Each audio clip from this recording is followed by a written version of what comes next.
भारत की ताम्रपाषाण संस्कृतियां। मध्य भारत और दक्कन में एक अत्यंत भिन्न प्रकार की संस्कृति विकसित हुई, जिसमें यद्यपि धातु का प्रयोग होता था, पर वह नगर संस्कृति के स्तर तक कभी नहीं पहुंची। नवपाषाण काल की समाप्ति के बाद भिन्न भिन्न क्षेत्रों में भिन्न भिन्न प्रकार का विकास हुआ।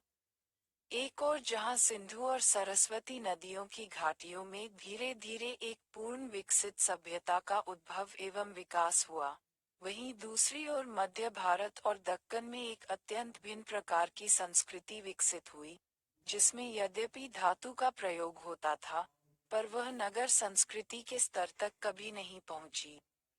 इस संस्कृति को ताम्रपाषाण संस्कृति कहा गया।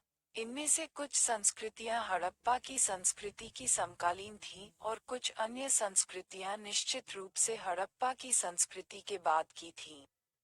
संस्कृतियों की कुछ एक जैसी विशेषताएं थीं। इन सभी संस्कृतियों के लोग आमतौर पर लाल रंग पर काले रंग से चित्रित मिट्टी के बर्तनों का प्रयोग करते थे, सिक्थस्फटिक, कैल्सिडोनी और चकमक पत्थर, चट जैसी सिलिका में सामग्री के फलक, ब्लेड और शल्क, फ्लैक बनाने के उद्योग में। मिधु, दिल्ली, जोधपुर, नागवा, कायद्धा, नावदा, टोनी, प्रकाश, गजपुर, परमू, न, कोलकाता, कलकत्ता, महीना, नासिक, मुंबई, बंबई, बंगाल की खाड़ी, चेन्नई, मद्रास, अरब सागर। चित्र 7.1 ताम्रपाषाण संस्कृति एवं तांबे का हवपूर्ण भाग।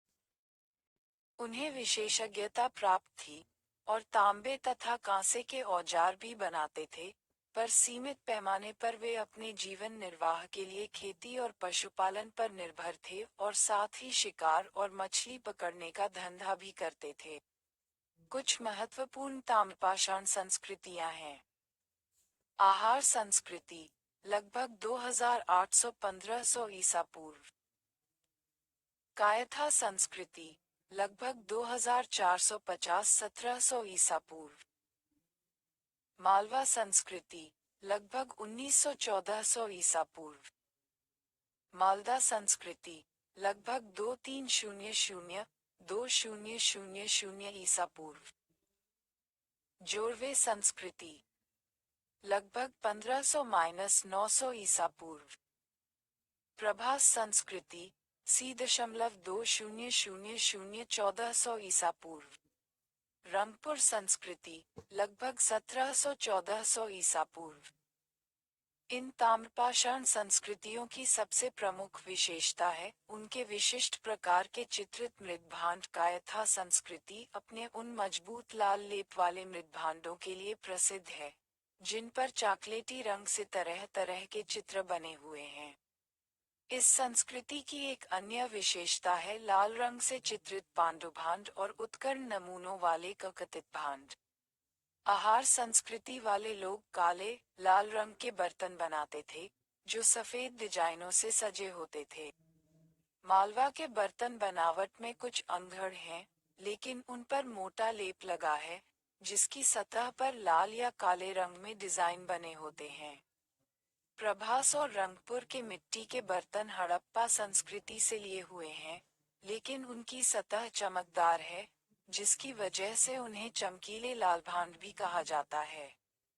जोरवे के भांड लाल पर काले रंग से रंजित हैं, लेकिन उनकी सतह धुंधली या खुरदरी है, जिस पर पतला जलरंग किया गया है। ये मृदभांड नाना रूप वाले हैं, जिनमें अधिक प्रसिद्ध हैं साधार तश्तरियां, टोंटीदार आकृति 7.2 ताम्रपाषाण गंधभांड, नवाटोली से। कलश, डंडीदार चषक, प्याले, साधार कटोरे, बड़े संचय पात्र और टोंटीदार पात्र एवं कटोरे। इन ताम्रपाषाण संस्कृतियों में से अधिकांश संस्कृतियां राजस्थान, मध्य प्रदेश, गुजरात और महाराष्ट्र के अर्धशुष्क इलाकों में फली फूली थीं। कायथा संस्कृति की बस्तियां संख्या की दृष्टि से बहुत कम हैं और अधिकतर चंबल और उसकी सहायक नदियों के क्षेत्र में पाई गई हैं। ये बस्तियां क्षेत्रफल में अपेक्षाकृत छोटी हैं और उनमें से बड़ी बस्ती भी शायद 2 हेक्टेयर से अधिक बड़े न हो। दूसरी ओर आहार संस्कृति की बस्तियां कायथा बस्तियों के विपरीत काफी बड़ी हैं। उनमें से कम 3 यानी आहार, बालाथल और गिलुंद कई हेक्टेयर में बसी हैं। घर और अन्य मकान बनाने के लिए पत्थरों, कच्ची ईंटों और गारे का प्रयोग किया जाता था। खुदाइयों से पता चला है कि बालायल एक परकोटे से घिरी बस्ती थी।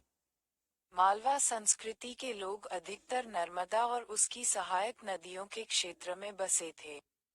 नवदाटोली, एरन और नागदा तीनों मालवा संस्कृति की सुविदित बस्तियां हैं। नवदाटोली का क्षेत्रफल लगभग 10 हेक्टेयर है और ये देश की सबसे बड़ी ताम्रपाषाण बस्तियों में से एक है।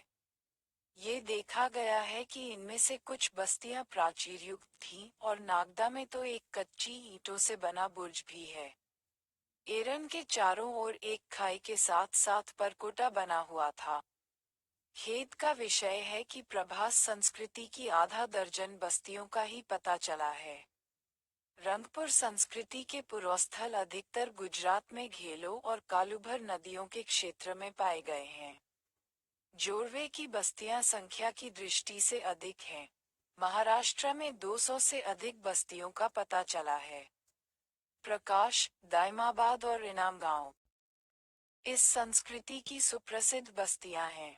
इनमें सबसे बड़ी दाइमाबाद है, जिसका क्षेत्रफल लगभग 20 हेक्टेयर है। आकृति 7.3 खुदाई में मिला ताम्रपाषाण युगीन गांव, पुनः निर्मित। आहार, राजस्थान। ताम्रपाषाण संस्कृति के लोग नरकुल और मिट्टी के गारे से आयताकार और वृत्ताकार घर बनाते थे। वृत्ताकार घर अधिकतर एक साथ समूहों में बने होते थे। इन घरों और झोपड़ियों की छतें घास फूस की बनी होती थीं और बांस तथा शहतीरों के सहारे खड़ी रहती थीं।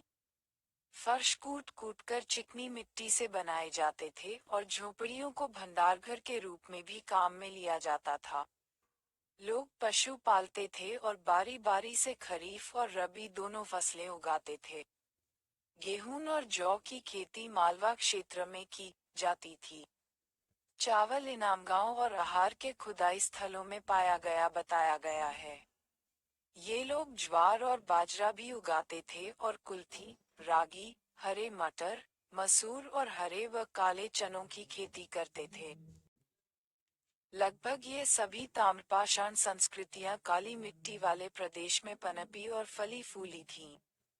इसका तात्पर्य ये हुआ कि तत्कालीन लोगों ने उपलब्ध प्रौद्योगिकी ज्ञान और साधनों के संदर्भ में अपने आप को परिस्थितियों के अनुकूल ढाल लिया था। खेती के तरीकों के बारे में ऐसी ही समानता आज भी इन क्षेत्रों में पाई जाती है, जहां हम नमी बनाए रखने की क्षमता वाली मिट्टी को देखकर शुष्क खेती की प्रणाली अपना रहे हैं। व्यापार और वाणिज्य। इस बात के प्रमाण मिले हैं कि ताम्रपाषाण युगीन जनसमुदाय समकालीन अन्य समुदायों के साथ व्यापार करते थे और सामग्रियों का आदान प्रदान करते थे। आहार, गिलुंद, नागदा, नवदाटोली, एरन, प्रभास, रंगपुर, प्रकाश, दाइमाबाद और इनामगांव जैसी बड़ी बड़ी बस्तियां व्यापार और वस्तु विनिमय की प्रमुख मंडियां थीं। ऐसा प्रतीत होता है कि आहार के लोग तांबे के स्रोतों, खानों के पास बसे हुए थे और मालवा तथा गुजरात के समकालीन समुदायों को तांबे के औजार तथा अन्य वस्तुएं देते थे। यह अनुमान लगाया गया है कि मालवा, जोरवे और प्रभास संस्कृति क्षेत्रों में पाए गए अधिकांश तांबे के कुल्हाड़ों पर कुछ पहचान चिन्ह अंकित हैं, जो एक जैसे हैं। इससे ऐसा प्रतीत होता है कि वे उन शिल्पियों के व्यापार चिन्ह, ट्रेडमार्क थे, जिन्होंने उन औजारों का निर्माण किया था।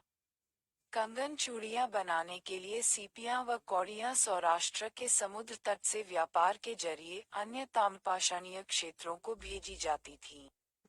इसी प्रकार सोना और हाथी दांत भी टेकलकोट्टा, कर्नाटक से जोड़वे संस्कृति वाले लोगों के पास आया होगा, जिन्होंने बदले में उपर्युक्त औजार अपनी समकालीन अन्य संस्कृति के लोगों को बेचे होंगे। इसी प्रकार राजापिपला, गुजरात से उपरत्नों का व्यापार भी विभिन्न क्षेत्रों के साथ होता था। ये जान लेना भी रुचिकर होगा कि जोड़वे संस्कृति के लोग अपने मृत भांडों का व्यापार भी दूर दूर तक करते थे, क्योंकि इनाम गांव के मृत भांड वहां से काफी दूरी पर स्थित अनेक पुरोस्थलों पर पाए गए हैं। इसी संदर्भ में हमारा ध्यान एक बार फिर उत्तरी काली पालिश वाले मृत भांडों की ओर जाता है, जो प्रारंभिक ऐतिहासिक काल में गंगा के मैदान से दूर दूर के क्षेत्रों में निर्यात किए जाते थे। अनेक मृत भांडों पर पहिएदार बैलगाड़ियों के रेखाचित्र मिले हैं। इससे पता चलता है कि लंबी दूरी वाले व्यापार के लिए नदी मार्ग से परिवहन के अलावा इन गाड़ियों का भी इस्तेमाल किया जाता था। धार्मिक विश्वास। धर्म एक ऐसा पक्ष था जिसने सभी ताम्रपाषाण संस्कृतियों को आपस में जोड़ रखा था। उनमें मातृ देवी और वृषभ की पूजा प्रचलित थी। आहार काल में मालवा में संभवतः वृषभ पूजा का बोलबाला था। ऐसे अनेक प्रकृतवादी और रीतिबद्ध लिंग अधिकांश पुरोस्थलों में पाए गए हैं। प्रकृतवादी लिंग संभवतः मनौती के चढ़ावे के रूप में होंगे, लेकिन छोटे रीतिबद्ध लिंग शायद गर्दन के चारों ओर लटकाए जाते होंगे, जैसा कि आज भी लिंगायत पंथ के लोग लटकाते हैं। मालवा संस्कृति के एक विशाल संचय पात्र पर मातृ देवी की आकृति जड़ाऊ डिजाइन में अंकित है। उसके दाहिनी ओर एक स्त्री की और बाईं ओर एक मगरमच्छ की आकृति अंकित है तथा पास में एक पूजा स्थल चित्रित है। इसी प्रकार बेला, फिडल का CM9 ख आकृति 7.4 धार्मिक विश्वासों से जुड़ी वस्तुएं का रीतिबद्ध वृषभ की लघु मूर्तियां कायथा से ख इनाम गांव से मिट्टी की वस्तुएं की आकृति वाली शायद श्रीवत्स जैसी है, जो कि धन की देवी लक्ष्मी का प्रतीक है, जिसकी आगे चलकर ऐतिहासिक काल में मातृ देवी के रूप में पूजा की जाने लगी थी। एक पात्र पर चित्रित डिजाइन में एक देवता का उसके अस्त व्यस्त बालों के साथ दिखाया गया है, जिससे परवर्ती काल के रुद्र का स्मरण हो आता है। दाइमाबाद से प्राप्त एक पात्र पर की गई चित्रकार में एक देवता को बाघों जैसे जंतुओं और मोर जय पक्षियों से घिरा हुआ दिखाया गया है। कुछ विद्वान इसकी तुलना मोहनजोदड़ो से प्राप्त एक मुद्रा पा अंकित शिव पशुपति के साथ करते हैं। उत्तरकालीन जोड़वे संस्कृति के स्थल इनाम गांव से प्राप्त दो छोटी मूर्तियों को गणेश का आय माना गया है, जिसकी पूजा किसी भी उपक्रम को प्रारंभ करने से पहले सफलता के लिए की जाती है। इनाम गांव के पुरोस्थल पर अनेक सिरकटी छोटी छोटी मूर्तियां मिली हैं। उनकी तुलना महाभारत की देवी विशिरा से की गई है। ऐसा प्रतीत होता है कि ताम्रपाषाणयुगीन लोगों में अग्नि पूजा का व्यापक रूप से प्रचार था। अनेक ताम्रपाषाण स्थलों की खुदाई के दौरान अग्निकुंड बड़ी संख्या में मिले हैं। मालवा और जोड़वे संस्कृति के लोगों के विधानों के साथ बर्तन एवं अन्य अंत्येष्टि वस्तुएं पाई गई हैं, जिनसे पता चलता है कि वे लोग मरणोपरांत जीवन में भी विश्वास करते थे। ताम्रपाषाण संस्कृतियां ईसा पूर्व तीसरी और दूसरी सहस्राब्दियों में फली फूली। बाद में कायथा, प्रभास, आहार, बालाथल, प्रकाश और नेवासा जैसी बहुत सी बस्तियां उजड़ गई, लेकिन आगे चलकर 4-6 शताब्दियों के बाद फिर से बस गईं। ऐसा समझा जाता है कि ये संस्कृतियां वर्षा की कमी या बार बार सूखा पड़ने के कारण उजड़ गई थीं, क्योंकि बिना वर्षा के खेतिहर समुदायों का जीवन दूभर हो गया था। प्रौद्योगिकी। ताम्रपाषाणयुगीन कृषकों ने मिट्टी और धातु की प्रौद्योगिकी, शिल्प में पर्याप्त प्रगति कर ली थी। उनके द्वारा चित्रित भांड बहुत अच्छे बनाए और आग में पकाए जाते थे। उनके भट्ठे की आग का तापमान 500 डिग्री से 700 डिग्री सेल्सियस तक होता था। धातु के औजारों में हम कुल्हाड़ियाँ, छेनियाँ, कड़े, वलय, मनके, कांटे, आंकड़े आदि पाते हैं, जो अधिकतर तांबे के बने होते थे। तांबा संभवतः राजस्थान के खेतड़ी क्षेत्र की खानों से निकाला जाता था। सोने के आभूषण बहुत ही दुर्लभ थे और केवल जोड़वे संस्कृति में ही पाए गए हैं। एक कान का आभूषण प्रभास स्थल पर भी मिला है। इनामगांव के पुरोस्थल में तांबे कन चिमटों और कुठालियों, मूषा का मिलना ये दर्शाता है कि वहां सोने के आभूषण बनाने का काम भी होता था। उपरत्नों के मनकों में छेद करने के लिए सिक्थस्फटिक कैल्सिडोनी की वैधनियों ड्रिल का प्रयोग किया जाता था। कंकर में तैयार किया जाता था, जो घरों की पुताई, चूना और अन्न की धानियों की लेपाई आदि के काम आता था। ताम्र संचय संस्कृति। जब से 1822 में सर्वप्रथम कानपुर जिले के बिठूर स्थल से तांबे के कांटेदार बर्छे, हारपून के पाए जाने की खबर मिली थी, तब से लेकर आज तक लगभग 1000 तांबे की वस्तुएं भारत के विभिन्न भागों में लगभग 90 पुरोस्थलों से प्राप्त हो चुकी हैं। चूंकि ये तांबे की वस्तुएं अधिकतर एक साथ कई वस्तुओं के समूह यानी संचय, होड़ के रूप में पाई गई हैं, इसलिए उन्हें ताम्र संचय, कॉपर कहा जाता है। सबसे बड़ा संचय गुंगेरिया, मध्य प्रदेश से प्राप्त हुआ है, जिसमें तांबे की 424 वस्तुएं और चांदी की 102 पतली चादरें हैं। ये चीजें कई किस्मों या रूपों की हैं, जैसे विभिन्न प्रकार की आदिम कुल्हाड़ियाँ, कैल्ट, कांटेदार बर्छे, हारपून, दुसिंगी तलवारें, छल्ले, वलय और मानवाकृतियाँ, एंथ्रोपोमोपस। हमने ये देखा है कि ये कांटेदार बर्छे, दुसिंगी तलवारें और मानवाकृतियाँ बुनियादी तौर पर उत्तर प्रदेश के स्थलों तक ही सीमित हैं, जबकि आदिम कुल्हाड़ियाँ, छल्ले और अन्य वस्तुएं अलग अलग भौगोलिक इलाकों, जैसे राजस्थान, गुजरात, मध्य प्रदेश, बिहार, उड़ीसा, पश्चिम बंगाल।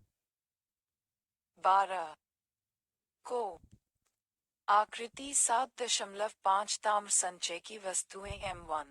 मानवाकृतियां 2-3।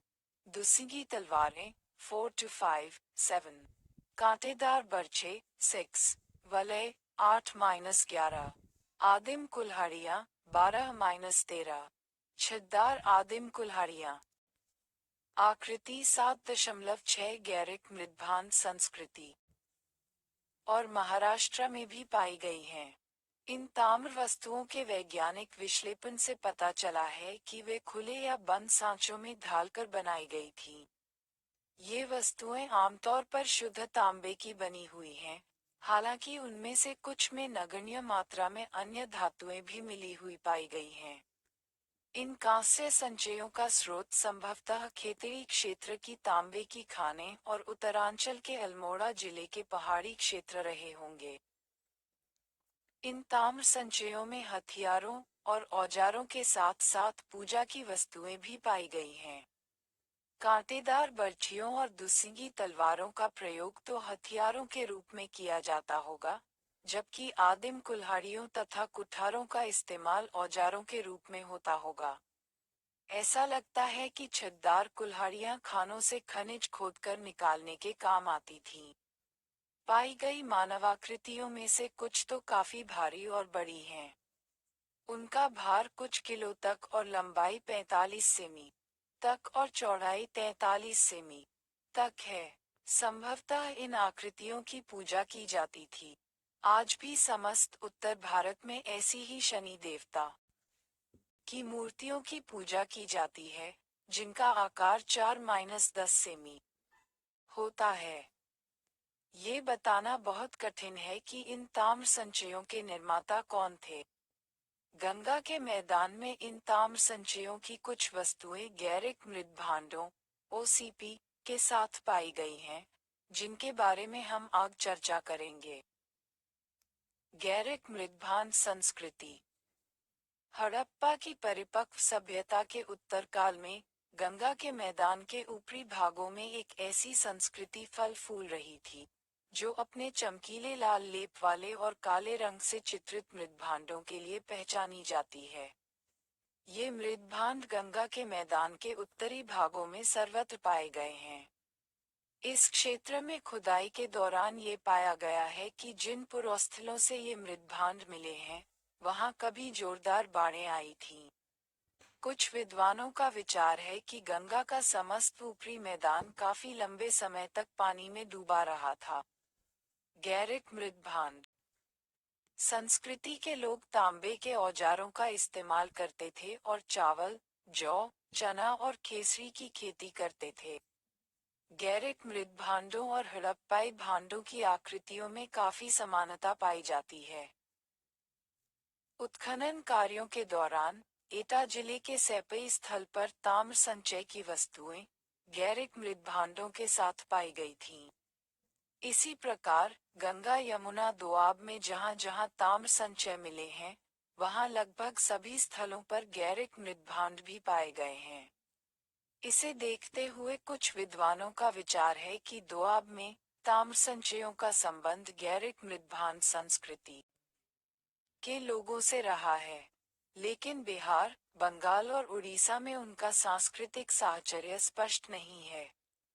जैसा कि ऊपर ताम्रपाषाणीय संस्कृतियों से संबंधित अनुभाग में कहा गया है, ताम्र संचयों की कुछ चीजें प्रमुख रूप से आदिम कुल्हाड़ियां, ताम्रपाषाणीय लोगों से संबद्ध भी पाई गई हैं।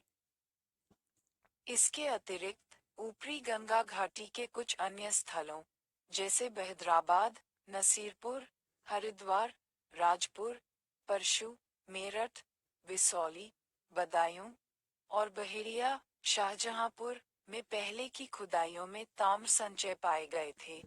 वहीं बाद वाली खुदाइयों में गैरिक मृदभांडों के ठीकरे मिले हैं।